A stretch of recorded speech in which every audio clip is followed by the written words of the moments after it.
The King's Greedy Brother. Long ago, in the vast kingdom of Zumbari, where the sun dipped into the horizon and painted the sky with hues of crimson and gold, King Olawu ruled with wisdom and kindness. The land flourished under his reign, with golden fields of millet, rivers filled with fish, and forests rich with game. Olawu had a younger brother, Prince Jabari, who was intelligent but filled with envy. He always longed for power and wealth beyond his share, despite living in luxury within the royal palace. One fateful night, as the moon shone brightly in the starry sky, the kingdom's high priestess delivered a prophecy. Beware, for one with royal blood will betray the land, bringing misfortune upon Zumbari. But the same hand that causes suffering may also restore balance, if he chooses wisdom over greed.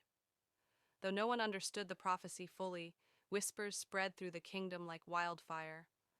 Olawu, wise as he was, did not fear betrayal, but deep within, his heart felt uneasy whenever he looked at his younger brother.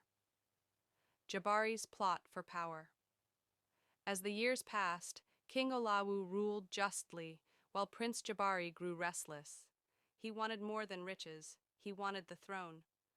However, the people loved Olawu, and no one would support a coup.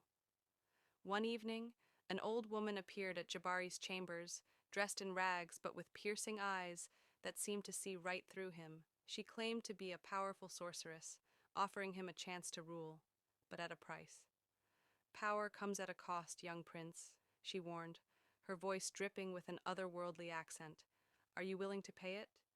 Blinded by greed, Jabari agreed without hesitation. The sorceress gave him a black stone, whispering, "Bury this under your brother's palace. When the sun sets on the seventh day, darkness will consume his heart, and the throne shall be yours." Jabari, eager to claim power, did as instructed. On the seventh evening, the kingdom trembled, the skies grew dark, and the wind howled like a chorus of restless spirits. The curse on King Olawu. A terrible sickness overtook King Olawu. His once kind and wise heart darkened. He became paranoid, cruel, and distrustful.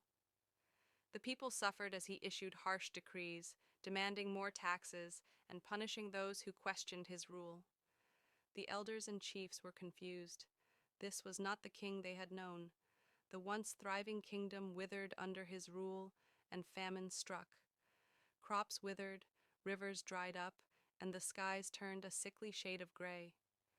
Seeing his brother's downfall, Jabari smiled. His plan had worked. Soon, the chiefs would demand a new ruler, and he would take the throne. But something unexpected happened. The very land that once flourished turned against the kingdom. Wild animals, once hunted for food, disappeared into the deep forests.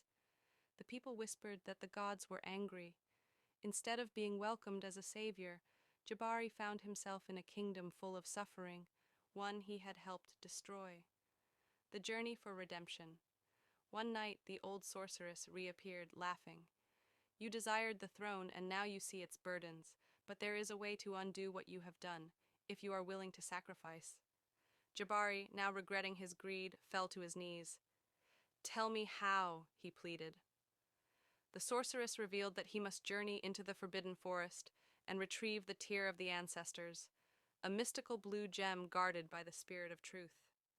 Only by offering this to the gods can you cleanse your brother's heart and restore balance to the land, she said. But the journey was perilous. No one who entered the forbidden forest had ever returned. Trials in the forbidden forest. Determined to undo his mistake, Jabari set off at dawn, carrying only a sword, a water skin, and a small bag of provisions.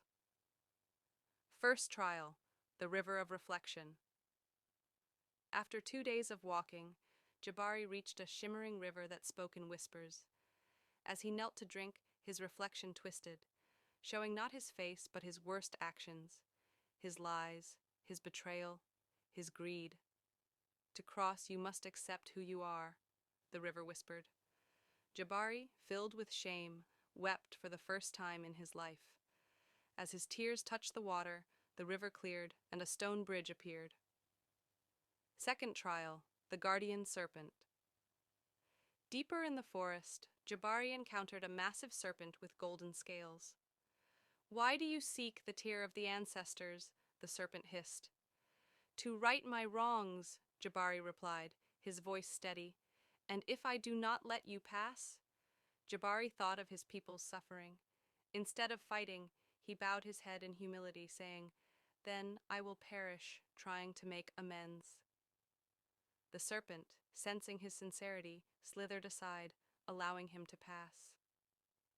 Final trial, the spirit of truth. At last, Jabari reached the heart of the forbidden forest, where the spirit of truth awaited. It appeared as a towering figure made of light. "Why should I grant you the tear?" the spirit asked. Jabari, no longer the selfish prince, answered, "Because I have learned that power without responsibility destroys, and I would give my own life to save my people." The spirit nodded. A single blue tear fell from its eye, turning into a glowing gem in Jabari's hand. "Go, and may wisdom guide you." The restoration of Zumbari Jabari rushed back to the kingdom, reaching the palace just as his brother lay on his deathbed. With trembling hands, he placed the tear of the ancestors on Olawu's chest. A golden light enveloped the king. His eyes cleared, and the darkness lifted. At that same moment, the rivers flowed again, and the land began to heal. Olawu, realizing what his brother had done, forgave him. Jabari, humbled, refused the throne, choosing instead to serve as a protector of the land, ensuring no ruler ever fell to greed again. Moral lessons 1. Greed leads to destruction, but redemption is possible. 2. Power without wisdom brings suffering. 3. True leadership requires humility and sacrifice. 4. One's actions shape their destiny, but it is never too late to choose the right path.